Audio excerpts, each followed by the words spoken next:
Hi, very good morning. It's Jim from Avstar. About 6 o'clock in the morning over here at the moment, and you know what? I'm just trying to understand what Trump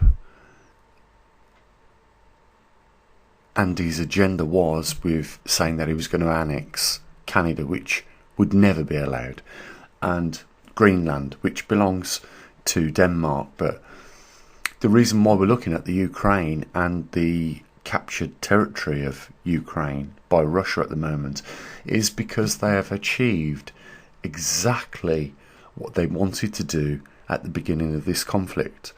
They wanted to create a huge land border, and they've successfully done it, despite NATO supporting Ukraine with literally hundreds of billions of pounds worth of ammunitions to keep the war going. But all that's happened is the loss of life, and greatly on both sides, which is very sad.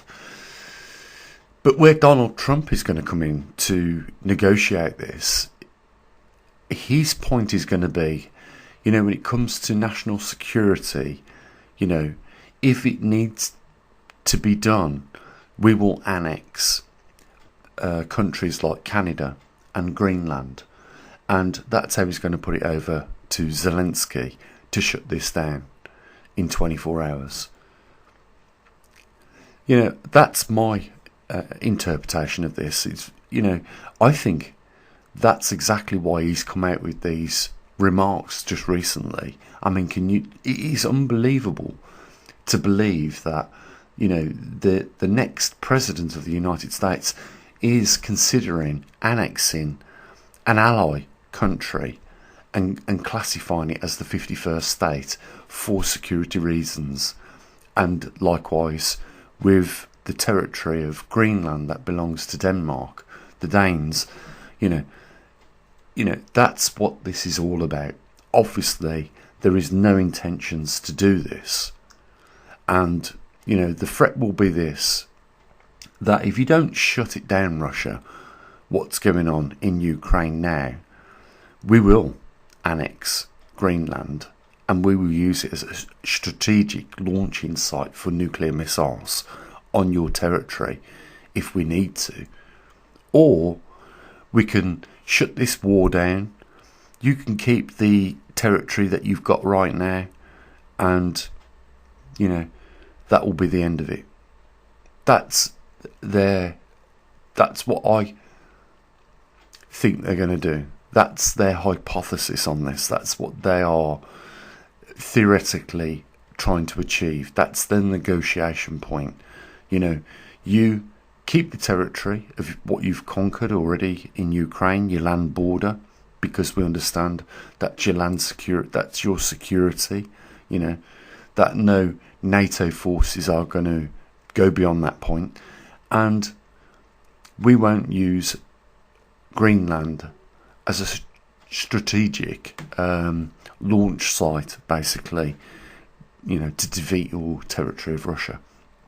And the other thing is, when you start thinking along these lines of trying to work out what's going on and the reasons why it's going on, you start to understand something.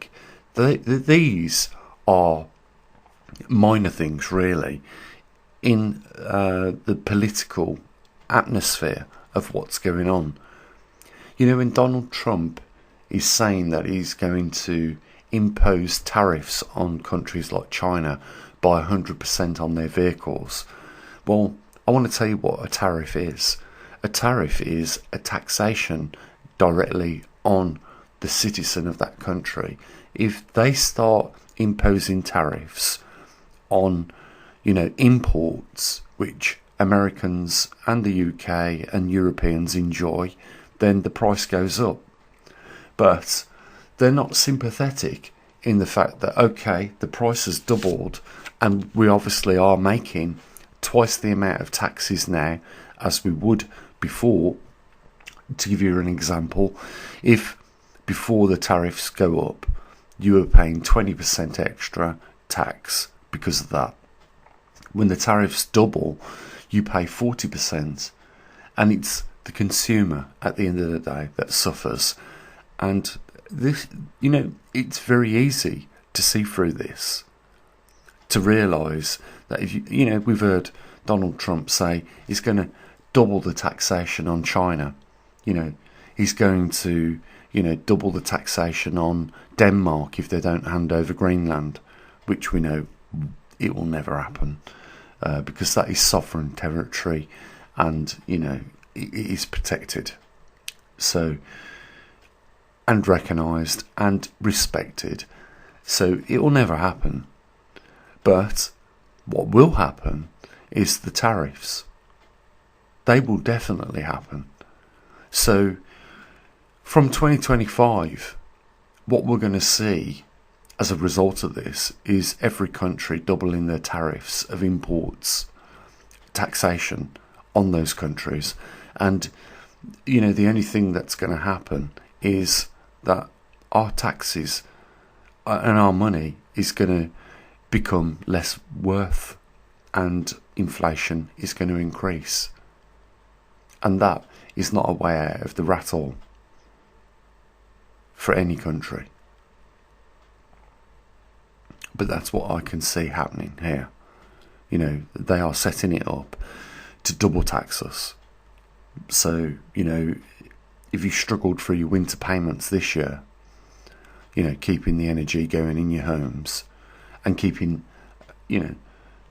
some form of food on your table, then you can expect a lot worse for 2025, because it certainly isn't going to get any better. And, it's almost becoming transparent now when these global leaders, suggest and say things. It's just a logical thing to do, to connect the dots and work out what's going on. So, that's my opinion on that. I want to hear your opinion on that, guys. So, I'll look forward to reading your comments in the comment section. And, I'll do my best to reply to as many as I can as well. As always, bye for now.